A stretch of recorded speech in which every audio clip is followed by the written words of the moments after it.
নির্বাচন কমিশনকে দিতে হবে। গণেশ কুমার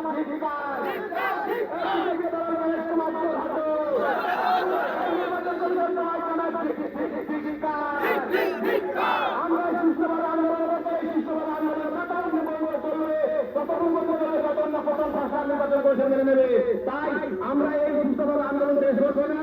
আমাদেরকে নির্বাচন কমিশনকে প্রতিশ্রুতি দিতে হবে, সেটা লিখিত আকারে মৌখিক না, যে আমরা আর অন্যায়ভাবে মানুষকে হেনস্থা করে হ্যাঁ ডাকবো না।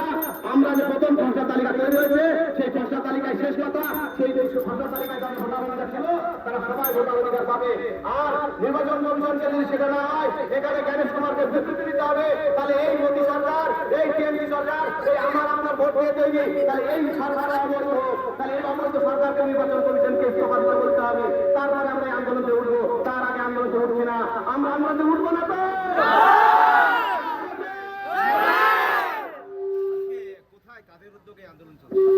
আজকে যে এই আন্দোলন, সেটা সম্পূর্ণভাবে সাধারণ মানুষের উদ্যোগে। এখানে সব সাধারণ মানুষ সুন্দরভাবে উদ্যোগ নিয়েছে। তারা প্রতিটা বাড়িতে আন্দোলনটা হচ্ছে চিমনি বাজারে বাসস্ট্যান্ডে।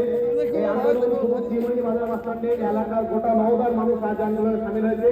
আস্তে আস্তে যত সময় বাড়বে, যত দিন বাড়বে, এই আন্দোলন বাড়তেই থাকবে। আন্দোলন শুরু হয়েছে আজ সকাল 10টা থেকে।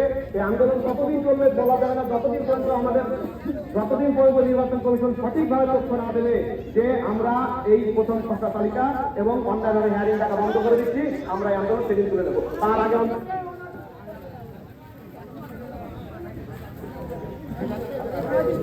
আমার নাম তারিক আজিজ।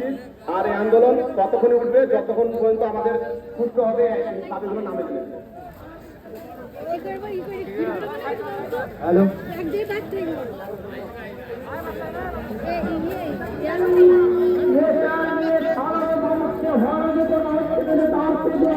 আন্দোলন চলছে।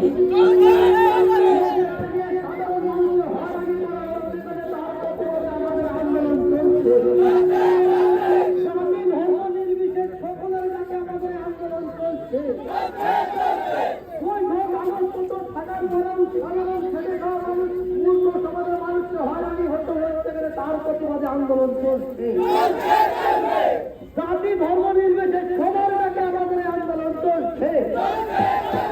সঠিক সময় অনুযায়ী আমাদের আমাদের সঠিক আমাদের আন্দোলন চলছে।